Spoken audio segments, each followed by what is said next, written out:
in the end times? And if so, what should we do? These are great questions, and here's what Jesus said about it in Mark 13:33. Be on guard, keep awake, for you do not know when the time will come.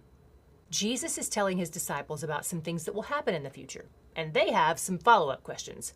When will this happen, and how will we know when it's about to happen? Jesus breezed right past the when question and went straight to talking about the signs. And the signs themselves sound pretty terrifying. But what caught my attention most is how Jesus said to respond to all this. In verse 7, he said, do not be alarmed. And in verse 11, he says, do not be anxious. Okay, so be on guard, the end is near, but don't be alarmed and don't be anxious. Sure, what? How can both of these things be true? The only way that's possible is if we know and trust the one in charge. And the one in charge promises that his kids will see complete restoration on the other side of all of this. There's a lot we don't know about the end times, but in Matthew's account of the same story, Jesus says one thing that is very clear, and it involves us. He said, this gospel of the kingdom will be proclaimed throughout the whole world as a testimony to all nations, and then the end will come. So guess what? You and I have a kingdom assignment. We are the ones who proclaim the gospel. So let me proclaim it right now. This is the gospel. All of humanity was born with a fallen sin nature that separates us from God. Even our best attempts at living up to God's standard of perfection will leave us desperately short. But Jesus, who was fully God and fully man, bridged the gap in the way only he can. He lived a perfect, sinless life, then granted us his righteousness, and died a sacrificial death and took on our complete sin debt. And then he rose from the dead, defeating sin and death. Salvation is fully, freely yours by trusting in the finished work of Jesus. He made a way for us to be in relationship with God forever. So don't be alarmed, stay awake, and share the gospel.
Hey, Bible readers! Did you know that American Sign Language is one of the most widely used languages in the U.S. after English and Spanish?